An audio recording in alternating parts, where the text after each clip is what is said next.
엔비디아 자체도 이렇게 소송이 걸려있는 상황에서 좀 부담을 느낄 수밖에 없죠. 그래서 대표적으로 엔비디아가 잘하는 끼워 팔기, 네, GPU만 파는 게 아니라 거기에 엔브링크 케이블도 팔고 DPU도 팔고 뭐 여러 가지 다 파는, 그게 좀 어려워집니다. 그러면은 마진이 하락할 수밖에 없고요. 지금의 거의 70%에 달하는 그 높은 마진이 하락할 수밖에 없고요. 안녕하세요. 매일경제 월거월부 시청자 여러분, 실리콘밸리 특파원 이덕주 기자입니다. 제가 오래간만에 이런 장표 포맷으로 돌아오게 됐는데요. 이번 방송에서는 엔비디아 최악의 시나리오를 알아봅니다 라는 주제로 한번 방송을 해보려고 합니다. 네, 그러면 시작하겠습니다. 먼저 시작하기 전에 제가 감사 인사 말씀을 좀 드리고 싶은데요.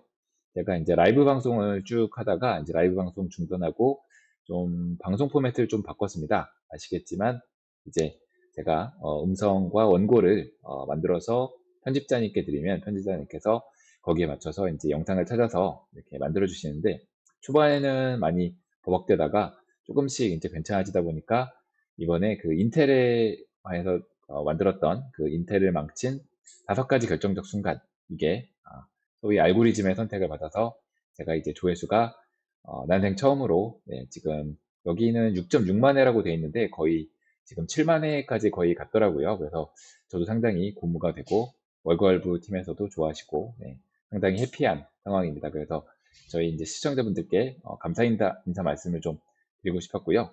그리고 오늘 이제 장표 진행을 좀 하게 된 게, 항상 이게 과거 역사, 그리고 이제 좀 이걸 요약하는 내용을 좀 하다 보니까 앞으로 어떻게 될 것인가, 그 다음에 현재 뉴스, 현재 어떤 이슈가 있나, 그런 거에 대해서는 사실 거의 다루지를 못했습니다. 그래서 이렇게 저희 한 독자님께서 이 과거 얘기보다는 한번 좀 미래의 리스크, 뭐 미래의 모멘텀 이런 걸 좀 다뤄달라고 하셔가지고 마침 지금 엔비디아가 딱 그런 상황이기 때문에 엔비디아를 다뤄보면 좋겠다 해서 이렇게 이 영상을 만들게 되었습니다. 네, 아시겠지만 제가 그 사이에 이제 엔비디아 웨이라는 책까지 써서 이렇게, 네, 책을 한번 갖고 와봤는데요. 네, 뭐 판매는, 네, 그렇게 잘 되진 않았지만 그래도 개인적으로는 이렇게 엔비디아라는 회사에 대해서 공부를 하고 책을 냈다는 점에서 상당히 이제 기쁘게 생각하고 있습니다. 네. 그 제가 지금까지 이제 엔비디아를 많이 사실 다뤘습니다. 실리콘밸리부에서 거의 10회 이상 다뤘었는데, 그 한번 과거를 좀 한번 돌아보면 이 엔비디아에 대해서 우리가 좀 계속 이거를 들고 있어야 되나, 아니면 이거를 이제 팔아야 되나, 그런 거에 대한 생각을 좀 해볼 수 있을 것 같아서 과거 영상이랑 그 당시의 주가를 한번 비교를 한번 해봤습니다.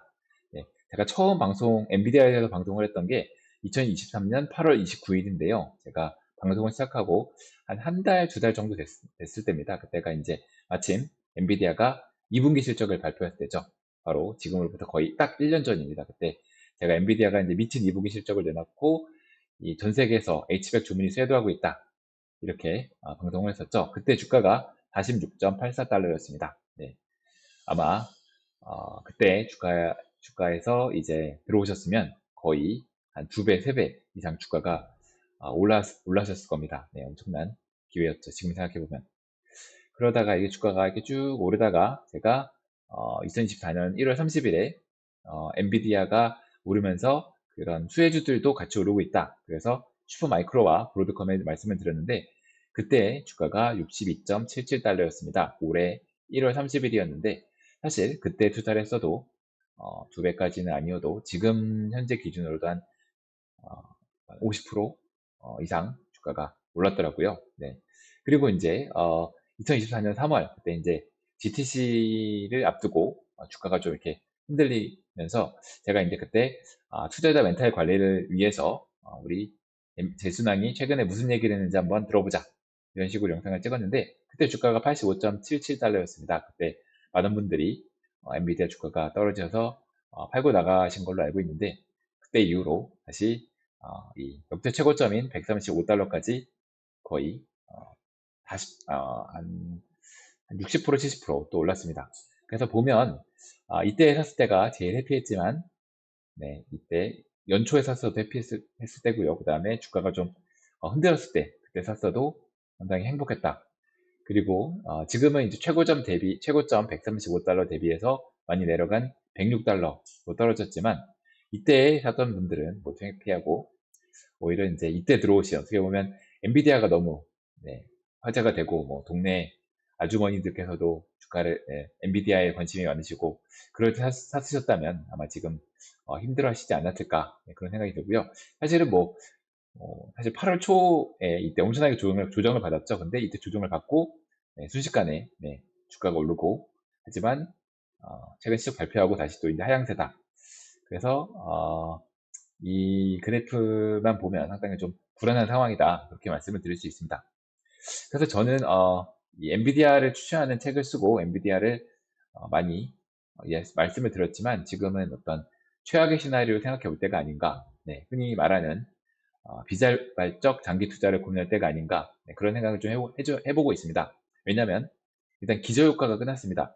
1년 전에 제가 처음 엔비디아가 이제 어, 정말 대단한 2분기 실적을 냈다 이렇게 말씀을 드렸는데 그때가 1년 전이기 때문에 이제부터는 그때만큼 어떤 드라마틱한 실적 상승을 보여주려면 더 훨씬 엄청난 이 실적 상승이 이루어져야 되는데 이미 오를 만큼 오르지 않았나 그런 생각이 들고요. 그 다음에 미국 경제 상황이 변했습니다. 예, 1년 전에는 여전히 주가가 높았고 언제 금리를 인하할지 모르는 상황이죠. 근데 지금은 9월 FOMC 때 금리를 인하할 것이라는 게 거의 이제 100% 확실시가 되고 이렇게 금리가 내려가면 채권 가격이 이제 오를 것이기 때문에 지금 주식에 있던 투자자들이 많이 채권으로 옮겨가고 있습니다. 네, 그렇기 때문에 경제 상황이 완전히 변했고요. 그 다음에 AI에 대한 회의감. 네, 저도 기사를 쓰긴 했는데 어, 엔비디아 GPU에 그렇게 많이 투자를 했는데 과연 이 투자한 것만큼 ROI가 들어올 것인가 그런 거에 대해서 의심하는 투자자들이 특히 월가를 중심으로 많이 나오고 있습니다. 그렇기 때문에 1년 전에 비하면 지금은 많이 상황이 달라졌다. 네, 그렇게 말씀드릴 수 있고요. 얼마나 장기 투자를 해야 되나? 보통 최소한 2, 3년은 보통 장기 투자를 하게 되고요. 좀 최악의 시나리오를 말씀드리자면 시스코가 엔비디아의 과거의 모습이라고 하죠. 그래서 시스코 같은 경우는 닷컴 버블 때 엄청나게 주가가 올랐습니다. 그리고 그 이후로 정고점, 정확히는 정고점도 아니죠. 정고점 근처에 올라가는 데는지 올라가기 위해서 10년이 걸렸습니다. 네, 물론 제가 10년 동안 장기 투자를 해야 된다고 말씀을 드리는 건 아니고요. 그런 과거의 케이스가 있다. 만약에 지금이 어떤 사이클의 끝이라면 다음 상승 사이클이 올 때까지 기대해야 될 수도 있다. 이렇게 말씀드리고 싶습니다. 그래서 당장 엔비디아가 1년, 2년 내로 어떤 더 이상 이제 반등하기 어려운 그런 최악의 시나리오가 어떤 게 있을까? 그걸 좀 말씀드려 보려고 합니다. 그래야지 지금이 장기 투자로 가야 할 때인지 아니면 더 들고 있을 수 없다면 이제 손해를 보고라도 팔아야 될지 그거를 고민해야 할 때이기 때문입니다. 네. 그래서 이제 가장 첫 번째는 지금 이번 GTC 3월에 공개한 블랙웰 GPU의 성공 여부입니다. 이미 기사로 많이 보셨겠지만 이번 분기 실적 발표에서도 그 블랙웰의 수율 문제가 엔비디아의 발목을 잡았죠. 그래서 고객 인도가 한 1분기 정도 늦어졌고 여전히 이제 블랙웰이 과연 제대로 됐을까 이거에 대한 우려가 많습니다. 왜냐하면 블랙웰은 처음으로 엔비디아가 두 개의 반도체를 이제 하나로 이제 접합해서 만든 제품이고 또 엔비디아가 이거를 서버컴을 자체 생산을 해서 이제 GB200, NBL72라고 반도체 단위로 파는 게 아니라 서버를 통째로 이제 고객에게 팔고 있고요. 물론 이제 꼭 서버를 사야 되는 건 아니지만 팔고 있고 이렇게 서버컴으로만 파는 게 아니라 거의 이제 데이터 센터 단위로 판매를 하고 있습니다. 그러니까 서버컴 한 대가 아니라 여러 대를 동시에 팔면서 우리가 데이터 센터 AI 팩토리를 구축해 주겠다 이런 얘기를 하고 있고요. 당연히 이 블랙웰은 어마어마한 전력 소모로 유명합니다. 네. 기존의 H백이 600W 정도로 제가 기억을 하는데 거기보다 훨씬 늘어난 1000W의 전력 소모를 하고 있고 이 전력 소모가 데이터 센터 단위로 가면 정말 어마어마하게 커집니다. 그래서 고객들도 이 블랙웰에 대해서 상당히 많은 불만을 표시했다고 합니다. 특히 이거를 서버컴으로 데이터 센터 단위로 판매를 하고 수직 계열을 거쳐 엔비디아의 뭐 DPU라든지 엔빌링크 이런 거를 강제로 써야 되는 상황에서 고객들이 좀 불만을 많이 표시했다. 이런 얘기가 나오고 있습니다. 그래서 이 블랙웰 성능 여부는 토탈 코스트 오브 오너십, 총 소유 비용이 기존의 호퍼에 미치지 못할 경우가 실패의 어떤 판가름이 될 텐데, 이 고객들은 이 TCO가 너무 비싸다, 그렇게 얘기를 하고 있고, 그 다음에 전력이 너무 소비된다, 또 이렇게 얘기를 하고 있다는데, 물론 이거는 직접 설치를 해서 인도가 돼서 사용을 해봐야 사실 알 수 있습니다. 근데 좀 이런 얘기가 나오고 있다고 하고, 만약 이렇게 될 경우에 고객들의 대응은 기존의 제품인 호퍼를 구매하거나 아니면 엔비디아의 대안을 찾게 됩니다. 그렇다면 당연히 엔비디아의 주가 실적과 주가에는 최악의 영향을 끼칠 수밖에 없다고 여겨집니다. 자, 그리고 두 번째, 이제 엔비디아의 또 최악의 시나리오가 있는데요. 바로 스케일업 법칙이 무너지는 겁니다. 이미 엔비디아 투자를 많이 해보셨으면 트랜스포머 모델에 대해서 많이 들어보셨을 텐데, 이 트랜스포머 모델이 기존 AI와 생成AI가 다른 점이 바로 이 트랜스포머 모델에 있습니다. 그리고 이 트랜스포머 모델의 핵심은 바로 모델의 파라미터를 키우고 데이터를 키우면 성능은 좋아진다. 이게 이 트랜스포머 모델의 특징이죠. 그래서 많은 빅테크 기업들이 이 큰 모델과 데이터를 처리하기 위해서 막대한 인프라 투자를 하고 있고, 그래서 엔비디아 주가가 이렇게 오르는 거죠. 네, 여기 보시면 이렇게 뒤에 나온 모델일수록 필요한 학습에 필요한 컴퓨팅 모델이 기하급수적으로 커지는 것을 아실 수 있습니다. 이게 로그를 표시한 거기 때문에 정말 이렇게 쫙 정말 지금 커지고 있는 거죠. 근데 이 스케일러 법칙이 실패할 가능성이 있습니다. 그러니까 예전에는 모델을 키우고 데이터를 늘리면 성능이 계속 좋아졌죠. 그래서 언젠가는 이렇게 모델을 키우고 데이터를 많이 넣다 보면 일반 인공지능 AGI가 나올 것이다. 이런 생각이 오픈 AI를 비롯한 빅테크들이 갖고 있는 생각입니다. 그런데 만약에 첫 번째, 모델을 열심히 키웠는데 그래도 성능이 안 좋아진다. 네, 그렇게 되면 스케일업 법칙이 실패하게 될 거고요. 두 번째, 모델이 꼭 큰 것이 좋은 게 아니고 작은 모델을 만들면 실제로 작은 모델이 더 ROI도 높고 일반 고객들의 생활에 쓸모가 있다. 이런 이제 실패의 사례가 나올 수 있을 것 같고요. 네, 마지막으로 트랜스포머가 아닌 다른 모델이 나왔다. 그리고 이 트랜스포머 모델이 아닌 다른 모델이 기존의 트랜스포머처럼 막대한 컴퓨팅 파워가 필요하지 않으면 또 이 스케일업 법칙에 실패를 할 수 있을 것 같습니다. 이 새로운 모델이 이제 트랜스포머보다 훨씬 성능이 좋은 것으로 입증이 되면 말이죠. 그래서 이제 1번 같은 경우는 이게 어떻게 알 수가 있냐면 이 제일 앞선 모델을 만들고 있는 오픈 AI와 구글 제미나이의 성능이 계속 좋아진다면 1번은 실패가 이루어지지 않을 거고요. 그다음에 두 번째, 이거를 좀 살펴보려면 지금 애플 아이폰과 그다음에 이런 AI가 들어가는 PC를 이제 코파일럿 플러스 PC라고 하고, 이게 이제 온 디바이스 AI라고 저희가 부르는데, 이 애플 아이폰에 들어가는 AI와 이 코파일럿 플러스 PC의 AI가 실제로 성능을 좀 많이 내고 있다. 그렇다면 이제 두 번째가 의미가 있는 거고요. 만약에 그렇지 못하다, 그러면 여전히 온 디바이스가 아닌 서버에 있는 클라우드 기반의 AI가 훨씬 유리할 것으로 보여집니다. 그리고 마지막으로 이제 새로운 모델이 떠오르는 거는, 지금 학계에서도 이 트랜스포머에 대안이 되기 위한 모델이 끊임없이 연구가 되고 계속 나오고 있습니다. 그렇기 때문에 그 학계의 동향을 좀 살펴보실 필요가 있을 것 같습니다.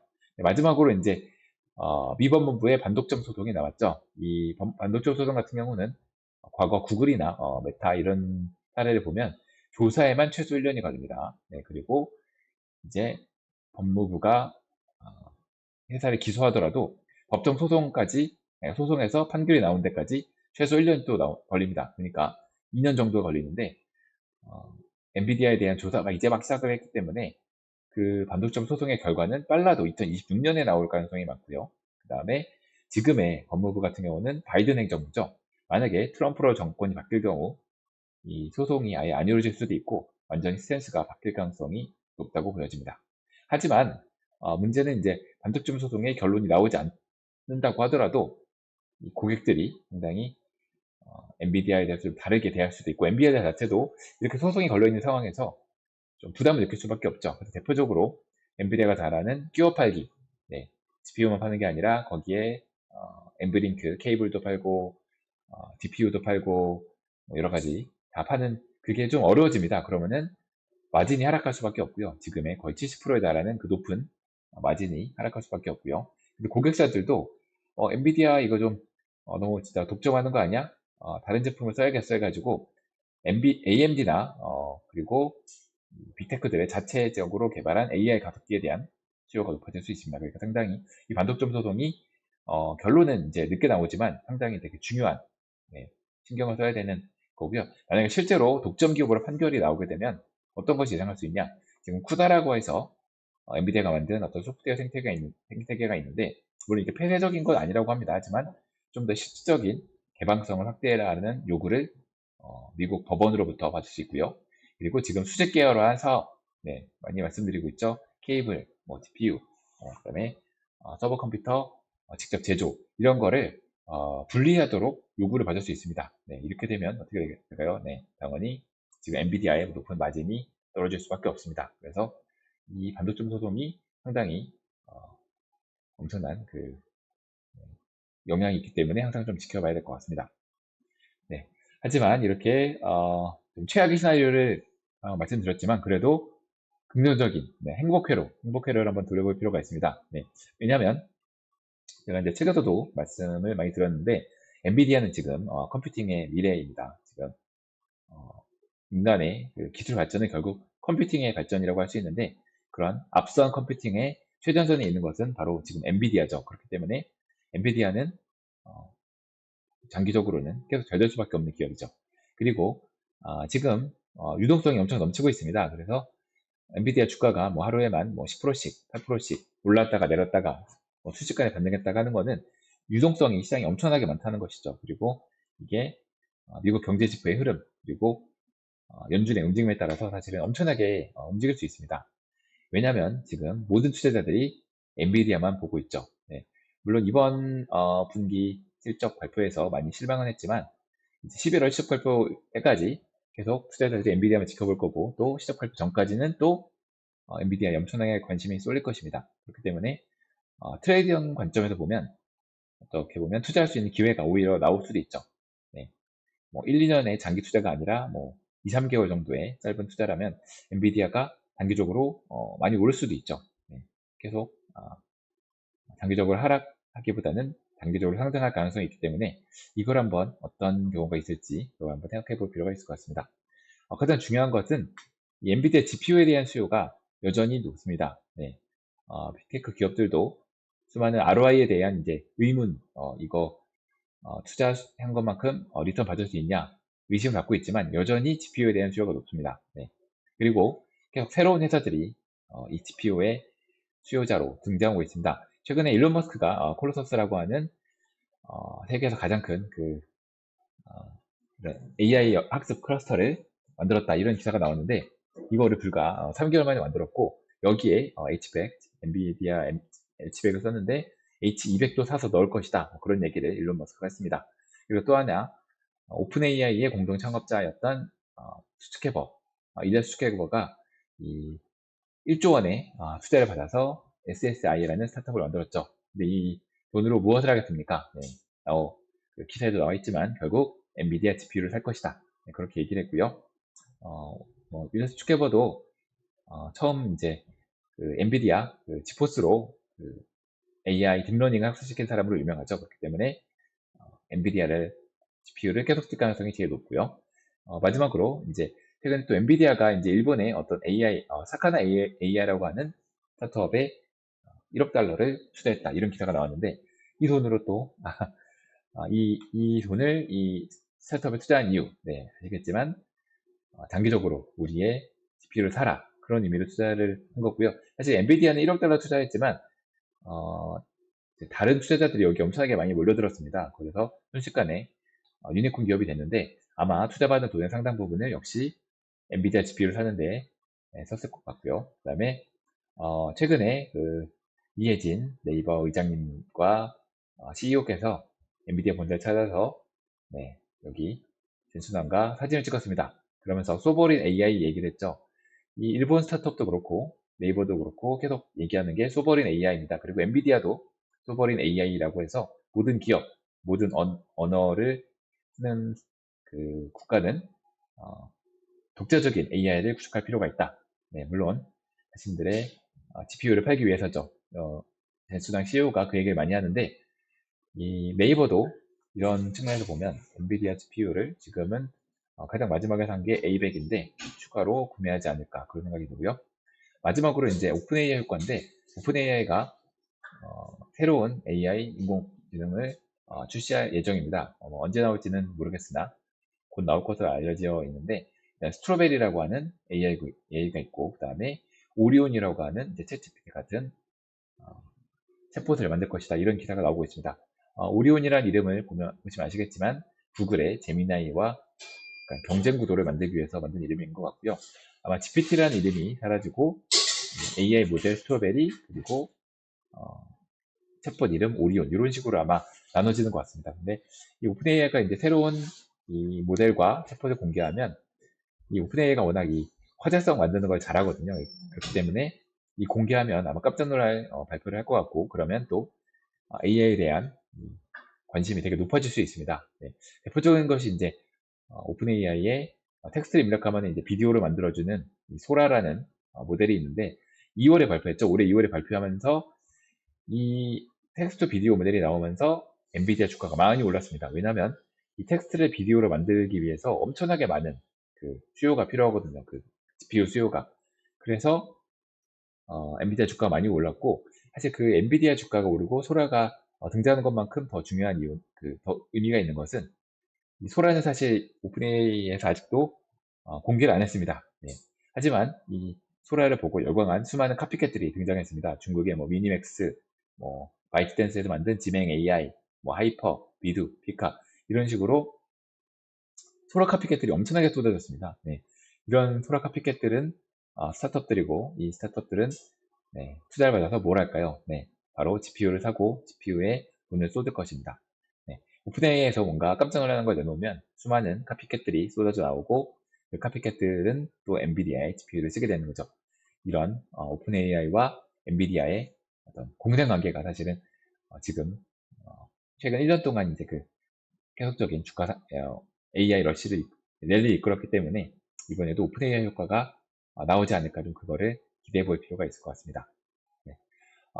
오랜만에 이 장표를 가지고 제가 라이브로 얘기를 하면서 방송을 해보니까 역시 폼에서 바꿔서 대본을 읽고 녹화를 하는 것을 하기를 잘했다. 정말 말을 잘 못한다. 이런 생각이 들었는데 그래도 이렇게 좀 장표로 저희 월급 시청자님들께 인사를 드리는 거는 너무 감사하다는 말씀을 꼭 드리고 싶었고요. 그리고 좀 엔비디아에는 그래도 제가 책을 쓸 정도로 관심이 많고 많은 것들 공부를 했기 때문에 좀 이런 것들을 알려드리면 한 번도 들어보지 못한 얘기를 저희 시청자 여러분들께 해드릴 수 있지 않을까 네, 그런 생각으로 이런 방송을 진행해 봤습니다. 네, 오랜만에 하니까 더욱더 버벅거리는데요. 네, 감사하다는 말씀 드리고 좋아요와 구독 부탁드리겠습니다. 저는 다음번부터는 다시 원래 포맷으로 네, 돌아와서 인사드리겠습니다. 네, 감사합니다.